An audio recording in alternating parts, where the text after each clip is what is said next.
ওনার আপনার কাছে চলে যাচ্ছি। ওনার তো হচ্ছে যেহেতু উনি বিভিন্ন অর্গানাইজেশনে কাজ করে, একটা ফাউন্ডেশন আছে ওনার, এবং হচ্ছে অনেক অ্যাডভোকেসি নিয়ে কাজ করেছে, কিন্তু আমি ওই ধরনের একটা কোশ্চেন ওনার সাথে করতে চাচ্ছি যে আমার দেখা যায় যে এই যে ডিসেবল পার্সন আছে ওনাদের কিন্তু অনেক সময় অ্যাডভোকেসিটা বা হচ্ছে এটা কতটুকু কাজে লাগতে পারে বা কি পর্যায়ে গেলে আমরা একদম মূল পর্যায়ে পৌঁছাতে পারবো যে সবাই বুঝবে।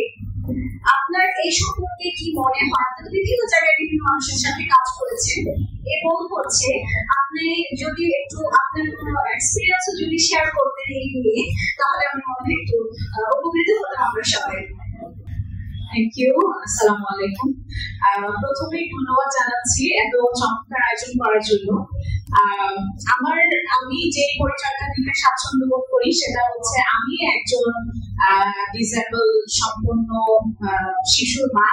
এই পরিচয়টাই আসলে আমাকে আজকে এই জায়গায় নিয়ে আসছে। তো যেরকম ডিসেবল পিপুল আপনারা দেখছেন মসজিদ থেকে আমরা একসাথে কাজ করছি অনেকদিন ধরে, তেমন আমরা যারা মায়েরা আছি আমরাও কিন্তু অনেক অবহেলার জায়গা থেকে উঠে আসছি। কারণ এই যে বলা হয় যে আমাদের পাপের ফসল হচ্ছে আমাদের সন্তান, তো এই কথাটা একটা মাকে সহ্য করা মানে যে কতটুকু মানে কি কোন ধরনের মেন্টাল স্ট্রেসের মধ্যে দিয়ে যেতে হয় এটা হয়তো আপনারা ফিল করবেন। আমি আইটি সেক্টরে ছিলাম, সেই জায়গা থেকে গত 2017 সালে আমার সেক্টর চেঞ্জ করেছি। আমি ইন্টারন্যাশনালি কাজ করতাম অ্যাজ এ ফ্রিল্যান্সার, আমার একটা হাই প্রোফাইল ছিল। সেই জায়গা থেকে আমি কাজ বন্ধ করে দিয়ে ডিসএবিলিটি সেক্টর নিয়ে কাজ করা আরম্ভ করেছি, কারণ আমি পুরান ঢাকার মেয়ে। তো পুরান ঢাকায় আমাদের স্পেশাল চাইল্ডগুলো একেবারে বঞ্চিত ছিল এই সেবা থেকে। সেখান থেকে আমার ওখানে কাজ করা আরম্ভ হয়, এবং আমি প্রথমে অ্যাওয়ারনেস নিয়ে কাজ করি। অ্যাওয়ারনেস নিয়ে কাজ করতে করতে আমি একটা স্কুল ওপেন করি ওই ঢাকাতে, স্পেশাল চাইল্ডের স্কুলে থেকে। সেখান থেকে প্রয়োজনীয় বোধ হয় যে 12 বছরের উপরে যে শিশুগুলো হয়ে যায় তাদেরকে ভোকেশনাল ট্রেনিং সেন্টার করার জন্য। দেন ভোকেশনাল করার পরে তখন মনে হলো যে এই যে ওরা কাজ শিখছে, ওরা রান্না শিখছে, ওরা গহনা বানানো শিখছে, এটা ইমপ্লিমেন্টেশনটা কোথায়? এরপরে আমি বাংলাদেশের প্রথম একটা ক্যাফে স্থাপন করি, যেটা এই ডিসেবল চিলড্রেনরা রান্না করছে, চালাচ্ছে, এবং তারাই হিসাব রাখছে।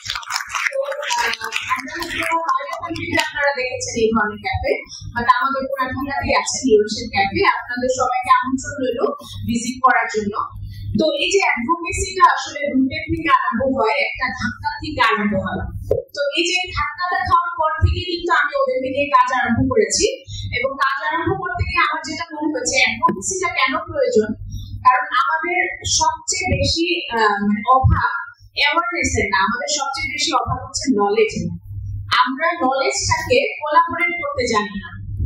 যেমন আমি যখন অ্যাডভোকেসি করতাম না, তখন আমি জানতাম না যে বাংলাদেশের প্রতিবন্ধিতা নিয়ে আইন করে লেখা আছে যে 12 ধরনের প্রতিবন্ধিতা আছে, এবং কে কোন ধরনের রাইটস পাবে, কে কোথায় রাইটস পাবে সেটা পর্যন্ত উল্লেখ আছে। আমি জানতাম না, কারণ আমার সেই নলেজটা ছিল না। নিউট্রিশন সম্পর্কে আমার নলেজ ছিল না, কিন্তু আমার একটা জানার আকাঙ্ক্ষা ছিল। এই কারণে আমি occupation therapy, speech therapy, nutrition সবকিছু নিয়ে আমার অনলাইন ঘাটাঘাটি হয়ে গেছে।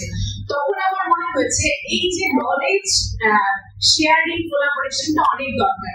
নিউট্রিশন সেক্টরেও ডিসএবিলিটি সম্পর্কে ক্লাস রাখা উচিত, এবং occupation therapy, speech language therapy, special education এই সেক্টরেও নিউট্রিশন সম্পর্কে ক্লাস রাখা উচিত।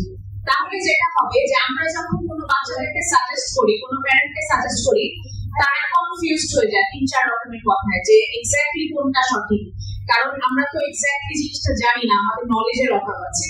সো আমার মনে হয় যে আপনারা যদি এইটা ভবিষ্যতে চেষ্টা করেন যে এই যে occupation therapist, speech language therapist, আমরা যেটাকে বলি মাল্টি ডিসিপ্লিনারি টিম, এই প্রত্যেকটা টিমের সাথে যদি আপনারা কোলাবোরেট করে এই যারা শিখছে, এখন নিউট্রিশন শিখছে, যারা আমরা এডুকেশন শিখছি, তাদের সাথে এই জিনিসগুলো কোলাবোরেট করলে আমার মনে হয় যে আমাদের অ্যাডভোকেসিটা আরো সহজ হবে।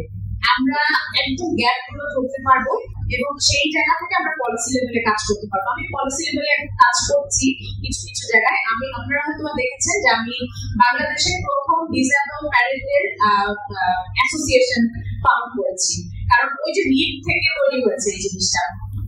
তো আপনাদের কাছে অনুরোধ থাকবে এটার জন্য যে এই অ্যাডভোকেসিটা আপনারা নলেজ কোলাবোরেশনের মাধ্যমে আমার মনে হয় করলে খুব ভালো হবে।